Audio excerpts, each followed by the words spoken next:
Good morning students. Myself Dr. Harshita Rathore, assistant professor psychology. कल हम बात कर रहे थे आत्म नियमन और आत्म संयम या आत्म नियंत्रण की, और इसी चैप्टर के दौरान हमने पहले बताया कि आत्म क्या होता है, सेल्फ क्या होता है, और उसके बाद हम बताना चाहेंगे कि सेल्फ कंट्रोल और सेल्फ रेगुलेशन जो है वो क्या होता है और क्यों इम्पॉर्टेंट है।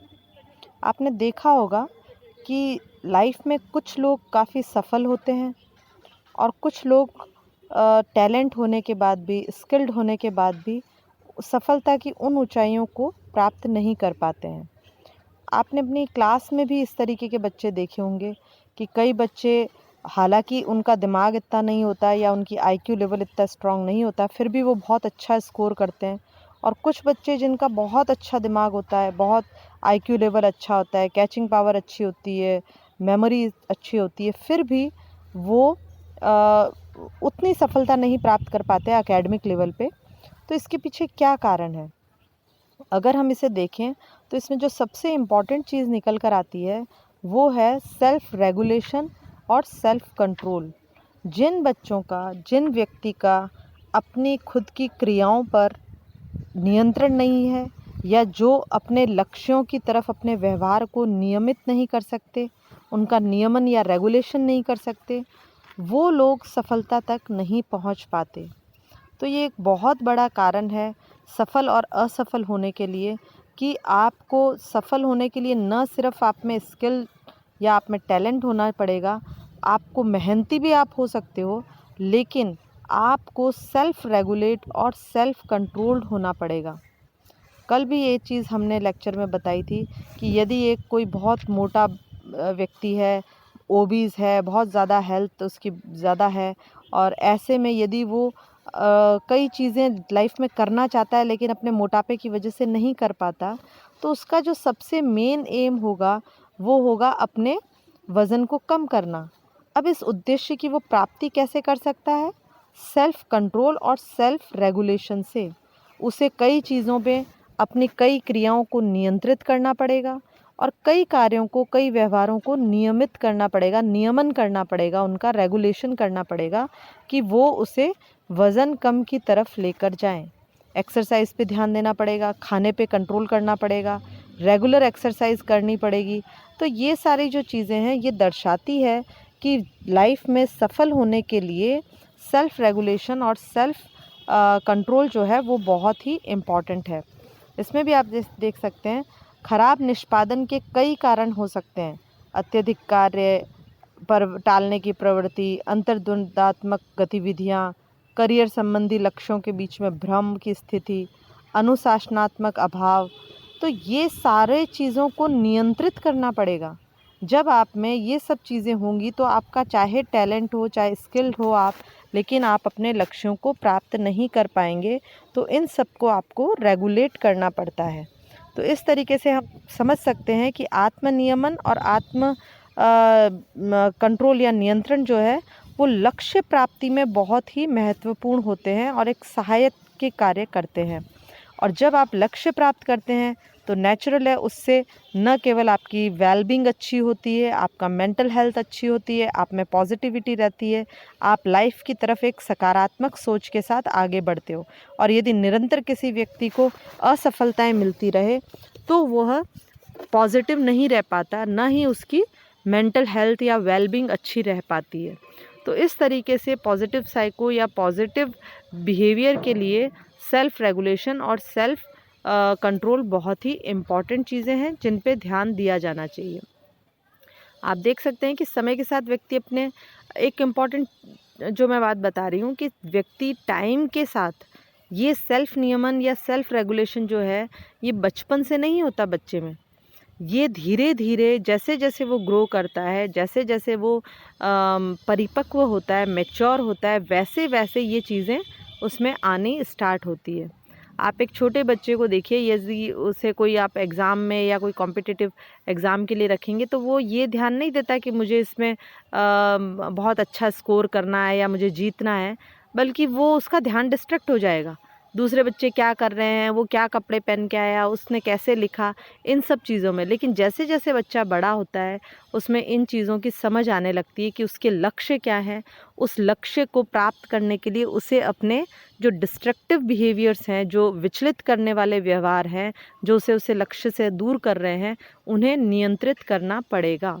तो ये चीज़ें जो है, ये जो नियमन और नियंत्रण है, ये मैच्योरिटी के साथ और अच्छे से निखर कर आता है, बचपन से नहीं होता।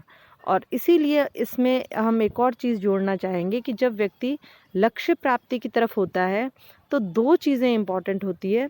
एक तो है एग्ज़ामिन सेल्फ डायरेक्शन, यानी अपना स्वयं का जो निर्देशन है उसकी जांच करना, और दूसरा है इच्छाप्रद गतिविधियां या इंटेंशनल एक्शंस। ये 2 इम्पॉर्टेंट चीज़ें हैं।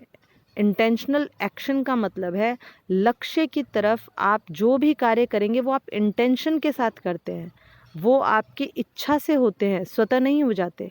तो आपको जब भी किसी लक्ष्य की तरफ आप हैं तो एक काम तो आप ये करेंगे कि आप अपने सारे एक्शंस को अपनी इच्छा अनुसार उस लक्ष्य की तरफ मोड़ते हैं, और दूसरा है आप अपने सेल्फ डायरेक्शन को एग्जामिन करते हैं।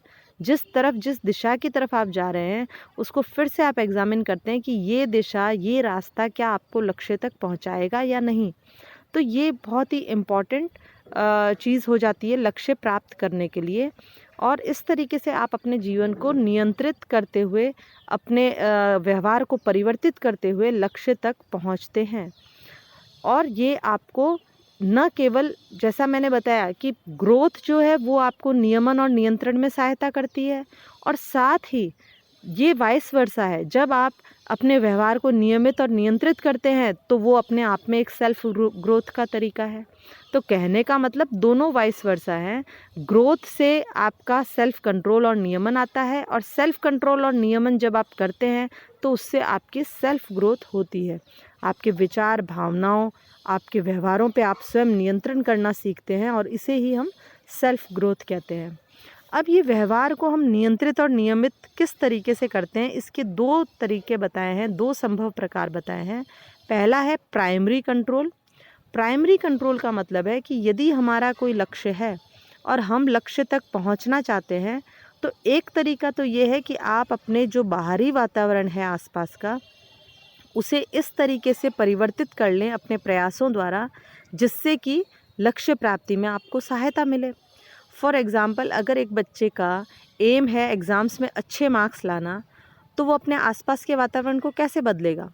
सपोज़ वो स्कूल कॉलेज जा रहा है, वहाँ पढ़ाई हो रही है, लेकिन वहाँ पे हो सकता है किसी सब्जेक्ट का टीचर नहीं है, या स्कूल में कॉलेज में पढ़ाने के बाद भी उसे कोई चीज़ समझ नहीं आ रही, तो वो क्या कर सकता है, वो और अलग से कोचिंग ज्वाइन कर सकता है, या कोई ऑनलाइन टीचिंग हो रही है तो उसको वो ज्वाइन कर सकता है, या वो किसी फ्रेंड से नोट्स ले सकता है जिसने अच्छे बनाए, या वो अपने फ्रेंड से ही कोई टॉपिक जो उसे नहीं समझ आ रहे वो समझ सकता है।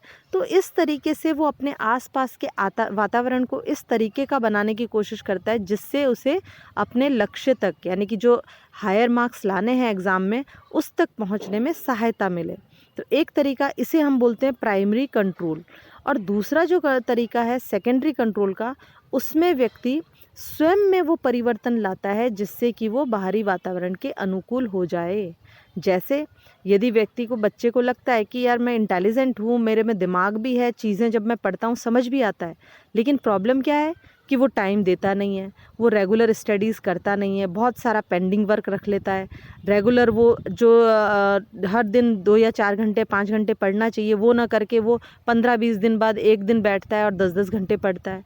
तो वो अपने इसको स्वयं को परिवर्तित करके, अपने व्यवहार को नियंत्रित और नियमित करके वो अपने लक्ष्य को प्राप्त कर सकता है। अर्थात वो अपने आप को रेगुलर कर ले, अपना एक टाइम टेबल शेड्यूल बना ले, उस टाइम टेबल शेड्यूल पे स्ट्रिक्ट रहे और उसे फॉलो करता रहे, तो एग्ज़ाम से पहले जैसे वो चाहता है उसका कोर्स भी कंप्लीट हो सकता है।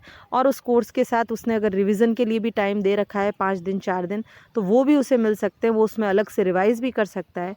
तो इस तरीके से वो अपने स्वयं को परिवर्तित करके अपने लक्ष्य की प्राप्ति कर सकता है। तो ये 2 तरीके हैं व्यवहार को नियमित नियंत्रित करने के, एक तो सिचुएशन पे कंट्रोल करके और एक स्वयं पे कंट्रोल करके। तो इस तरीके से हम जो बता रहे हैं कि व्यक्ति अपने वातावरण, अपने आप को परिवर्तित करके और अपने जीवन में जो घटनाएं घटित हो रही है उनके प्रति निष्क्रिय होने से बच सकता है। निष्क्रिय होने से मतलब एक इंसान ये सोच कर बैठ जाता है मेरी लाइफ में तो यही लिखा है, यही होगा, मैं तो कुछ नहीं बदल सकता। इसे बोलते हैं एक इनएक्टिव पर्सन, या हम इसे कह सकते हैं सेल्फ हेल्पलेसनेस। वो आत्म असहायता की परिस्थिति में स्वयं को पाता है। वो सोचता है मेरा कुछ हो ही नहीं सकता, मैं लाइफ में कभी ऊपर उठ ही नहीं सकता। लेकिन आप देखिए आजकल तो कितने एग्जाम्पल आपको मिलेंगे। कई जो काम करने वाले, रिक्शा चलाने वाले का बेटा आरएएस आईएएस ऑफिसर बन गया, मजदूरी करने वाले का बच्चा बन गया, अकेली सिंगल पेरेंट जो मदर है, जो घरों में काम करती है, उसका बेटा आईएएस बन गया। तो ये कैसे हुआ? ये सेल्फ रेगुलेशन और सेल्फ कंट्रोल का नतीजा है। अगर वो भी ये सोच लेता कि मेरी किस्मत में, मेरे जीवन में तो यही लिखा है, कुछ नहीं हो सकता, तो फिर वो कैसा होता? जीवन में जो घटनाएं घटित हो रही है उसके प्रति वो एक निष्क्रिय एटीट्यूड रखता और उस निष्क्रियता से वो बाहर नहीं निकल सकता था। तो इसलिए सेल्फ रेगुलेशन और सेल्फ कंट्रोल जो है वो आपको निष्क्रियता से बचाता है और जीवन की दिशा को परिवर्तित कर सक्रिय, उसमें जीवन की दिशा को परिवर्तित करने में सक्रिय भूमिका निभाता है। तो इस तरीके से आप देख सकते हैं कि आत्म नियमन और जो कंट्रोल है, सेल्फ कंट्रोल जो है वो आपको लाइफ में ऊंचाइयों तक लेकर जा सकते हैं। लेकिन अब तक जितनी भी इनमें स्टडीज़ हुई हैं वो इसकी तरफ नहीं है। अभी तक जितनी भी सेल्फ कंट्रोल, सेल्फ रेगुलेशन पे स्टडीज़ हुई हैं वो मोस्टली नेगेटिव साइड पे हैं। अर्थात कोई व्यक्ति जो असफल हुए हैं उनमें असफलता के क्या कारण रहे उनको जांचने में, उनको पता लगाने में ज़्यादा स्टडीज़ हुई हैं, ना कि जो व्यक्ति लाइफ में सफल हुए हैं उनके लाइफ में क्या चीज़ रहा उसके ऊपर स्टडीज़ कम हुई हैं। तो ये एक इसकी बड़ी दुखद स्थिति कह सकते हैं, या हम कह सकते हैं कि इसमें अभी बहुत स्कोप है कि इस तरफ स्टडीज़ होनी चाहिए कि व्यक्ति सफल किस तरीके से होता है, सफलता के लिए क्या क्या सेल्फ रेगुलेशन और सेल्फ कंट्रोल के नियम होने चाहिए, सिद्धांत होने चाहिए, उन पे हम कई चीज़ें निकाल सकते हैं। तो सबसे इम्पॉर्टेंट चीज़ यही है कि आत्मनियंत्रण की जो चुनौतियां हैं उनको हमेशा वो हमें याद दिलाती हैं कि हमें किस तरीके से पॉजिटिव लाइफ की तरफ बढ़ना है, नकारात्मकता को हटाना है।